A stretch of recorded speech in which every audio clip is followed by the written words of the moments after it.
Su-rai also agreed to apologize, but on the condition that Zen apologizes to her first for the insulting things she said earlier. This time, the two of them were truly giving the salon director a headache, but for the sake of harmony at the salon, the director had no choice but to back down. Although they were told to apologize to each other, their attitudes were still very tense. Seeing them standing there silently, not saying a word, everyone else was unsure of what to say either. Finally, Zen spoke up first. Su-rai also reluctantly offered an apology. Seeing this, the salon director quickly intervened, saying the matter should be dropped. However, Zen felt that Su-rai still hadn't clearly stated why she was apologizing. Just then, Muyul hastily spoke up. "It's late, everyone should go home." The storm surrounding this incident was considered to have passed. Upon returning home, Su-rai was determined to lose weight. But first, she had to finish the piece of fried chicken she was eating. Meanwhile, Kwang-soo invited Zen out for a meal, and then invited her back to his place to chat, just because his bed was bigger. Zen happily agreed, but after everything was said and done, Kwang-soo was restless, unable to sleep because he was used to sleeping alone and couldn't tolerate Zen's breathing. So, he woke Zen up and told her to go home. Faced with Kwang-soo's bizarre request, Zen was heartbroken and left his place. From that day forward, whenever the salon had a get-together, Zen would make excuses and refuse to attend, because she really didn't want to see that jerk, Muyul. It seemed that Muyul had also noticed something, and he asked Kwang-soo if he had had an argument with Zen. Kwang-soo felt like he hadn't done anything wrong because he really didn't understand women's heart. Not only that, but he even sought out Zen and asked her out for the weekend. But Zen asked him if he knew what he had done wrong, kicking her out in the middle of the night. Kwang-soo still couldn't see where he had gone wrong. This left Zen speechless. When it was time to leave work, Zen ignored Kwang-soo and drove off, while Kwang-soo just stood there, watching her disappear into the distance. Over the weekend, Kwang-soo diligently cleaned the bathroom, trying to use this to forget his troubles. But lying alone in bed at night, he still felt lonely. Accidentally discovering Zen's hairpin under his pillow, he wanted to use the opportunity to return it and make amends with Zen, but he saw Zen was out drinking to relieve her sorrows. Even at this point, Kwang-soo still didn't know why Zen was angry with him. Kwang-soo asked Zen, "Why are you angry?" Zen told him to think carefully about it himself, but Kwang-soo truly couldn't figure it out. Otherwise, he wouldn't have come here in the middle of the night. Zen also burst out, stating that Kwang-soo had insulted her, treating her like a cheap woman, that he could have her come and go as he pleased. Zen felt that Kwang-soo didn't love her enough, because if he did, he wouldn't have kicked her out in the middle of the night, even if it meant staying up all night. At that moment, their argument was disrupting the neighbors next door. After apologizing to the neighbors, Zen told Kwang-soo to go home and then closed the door. From then on, when they saw each other at the salon, they acted like strangers. But how could matters of the heart be so easily resolved? That evening, Kwang-soo was at home alone when Zen surprisingly came by and told him a story about a person who owned a cat. Basically, the owner was allergic to cats, but in order to keep the cat, didn't hesitate to take anti-allergy medication and persevered with their love of the cat. Actually, Kwang-soo had also been preparing and had bought a new bed. Although he couldn't change his habit of sleeping alone, he was determined to change for Zen.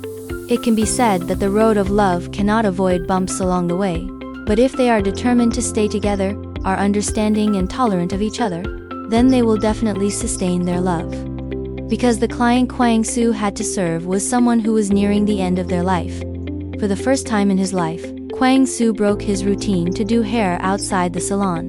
Gi BBM put an apron on the client, and after the patient took off his hat, she placed the prepared wig on him. Kwang-soo asked him what style he wanted. A Beckham hairstyle. This was the first time that Kwang-soo hadn't argued with a client's request and had accepted their choice.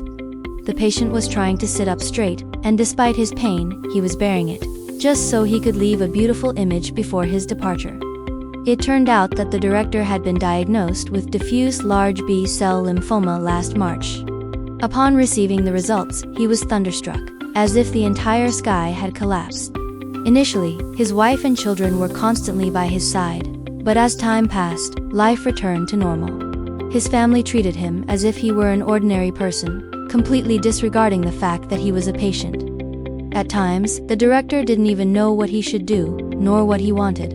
When feeling lonely, he could only turn back to his real estate business. Just as he was pondering how to live out his remaining days, he met the owner of a hair salon who came to view the premises. It was from this point that the director's life began to brighten. After that, he went to the salon, not only trying a perm for the first time in his life, but also getting his ears pierced and buying stylish clothes, all in an attempt to live his remaining days to the fullest. Furthermore, he started learning how to bake in order to make a delicious cake for his family, and to play the piano so he could perform a sweet melody for his loved ones. By this time, Kwang-soo had also completed this special hairstyle.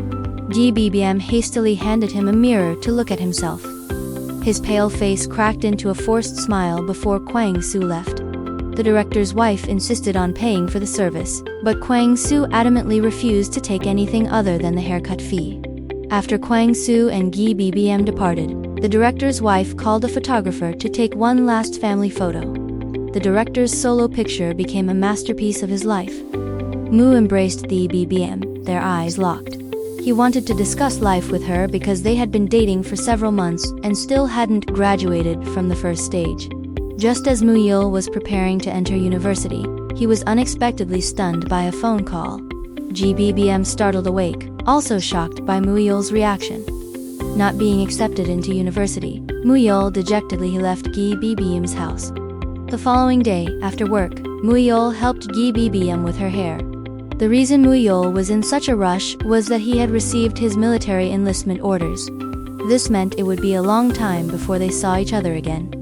GBBM asked Muyil what he wanted to do most before enlisting.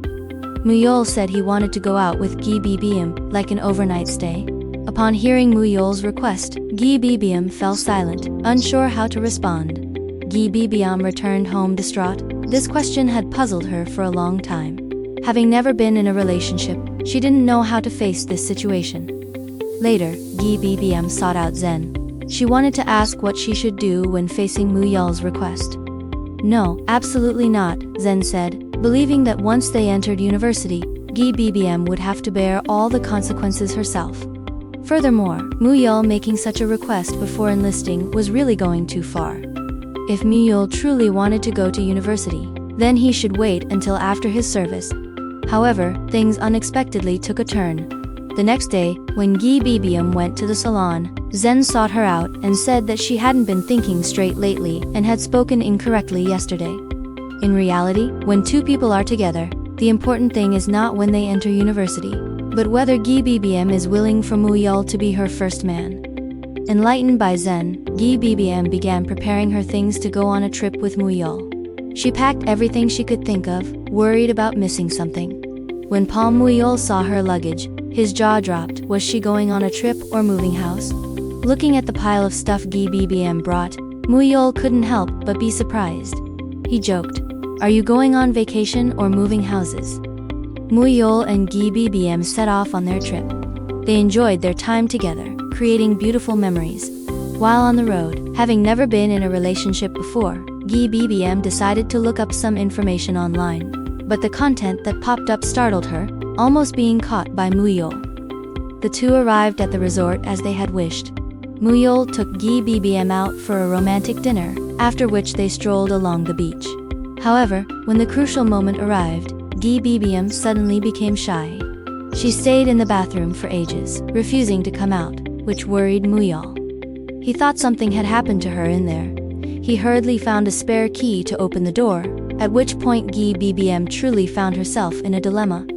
However, since the die was cast, she had no choice but to step outside. Muyil embraced GBBM, gazing at the stars above, soothing her nervousness. That night, GBBM slept soundly.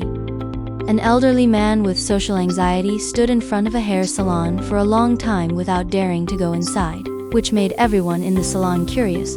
When the manager came out to ask him, the old man hurriedly scurried away. Everyone in the hair salon thought the old man was a bit strange.